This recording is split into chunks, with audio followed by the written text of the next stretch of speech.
Ed Asner's friendly booming voice was reverberating off the walls.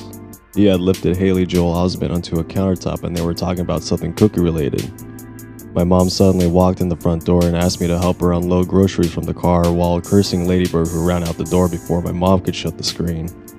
I waited until the commercial break to rush out and grab as many bags as I could before my show started up again, calling for Ladybird to come back before I shut the door and went back to vegging out. I wasn't worried about her, she always came back. I'd hear her scratching at the door at any moment, begging to be let back in. While I was in the kitchen, I heard a car's wheels screech and a yelp. My mom hadn't heard anything, but my spine tingled. I went outside to check it out, and the neighbor across the street yelled over to me, "Don't you have a little white dog?" "Well, it just got hit by a car." I looked over to the side street and saw a man standing with his hands on his head looking around in disbelief. I ran over to his car and could see Ladybird laying underneath, blood everywhere. Her whimpers got louder once she saw me. The man who had hit her was telling me he didn't see her as I ran back to the house to grab my mom. My mom grabbed the towel and ran back out with me. The man had already removed his turban and began creating a tourniquet to stop the bleeding. His underturban was streaked with blood. My mom wrapped my poor dog in the towel and ran back to the car, telling me to go inside and call my grandpa. She rushed off to the vet, the man who hit Ladybird following her. I ran back inside. Mr. Az's voice was still vibrating the walls. I turned down the volume and picked up the phone to call my grandpa. I began pacing from the bathroom through the hallway and living room, into the kitchen and back again. I was hysterical. He could barely understand me. He told me to just put on some TV and wait for my mom to return. There wasn't much he could do at that late hour. I hung up the phone and sat in the middle of the living room floor, the last few seconds of Thunder Alley finally ending. Goodbye for now, Ed. I sat almost comatose for hours until my mom finally came home. She had blood all over her but didn't go change. She immediately joined me on the floor and took my hands into hers.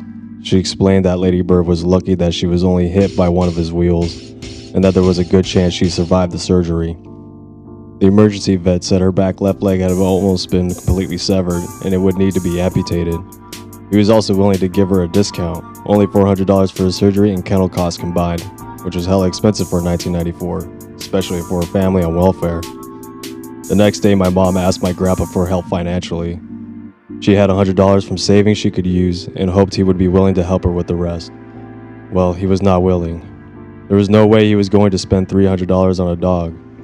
He was sympathetic to the fact that it had only been a year since my stepdad had passed, and losing the dog would only add to that trauma. But it was just too much. I was heartbroken. The only thing my mom could think of was asking neighbors if they needed any chores done, or if I could have their cans for recycling. I didn't see it as begging, I saw it as doing what I could do to save my dog. I was 8, so I didn't have any other ideas. My mom seemed like a foolproof way to earn that cash. We started at the strip bar that defined the beginning of our neighborhood. There was a Blockbuster where my mom had friends working. A customer overheard me asking if I could come and get their recycling when they got home from work, and he gave me $20 on the spot. He admired my bravery and perseverance. He was a businessman and told me that that's how he got his start as a kid. As he left, I noticed the convertible he was driving. I spent the whole day going door to door and asking neighbors to give me their recycling or pay me for doing something, anything. I explained about my dog and not a single one of them could look into my 8-year-old eyes and tell me no.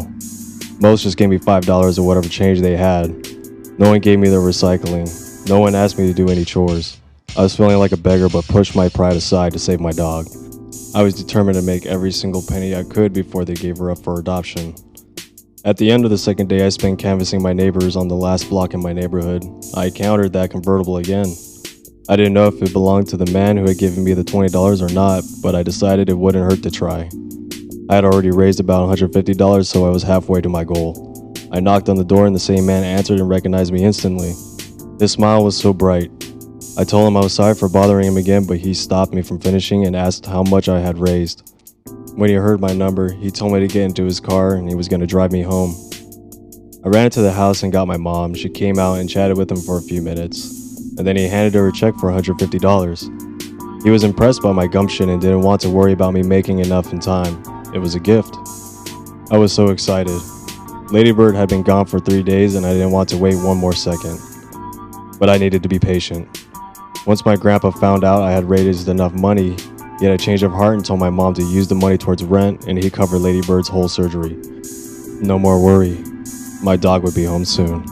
The next day, my grandpa met me at the emergency vet's office. We sat in that waiting room before the vet came out and told us Ladybird was ready to see us. She squealed with excitement once she could smell us. He didn't feel comfortable sending her home yet and wanted to keep her for another 48 hours, but he wouldn't charge us anything for the extra time. He just wanted to make sure her stitches stayed closed, as they had ripped twice in surgery. She licked my nose as we said our goodbyes for the moment. The next 2 days dragged on without end. The day she came home is still one of the best days of my life. She was so excited and didn't even seem to notice she was missing a leg except for when she had an itch behind her ear.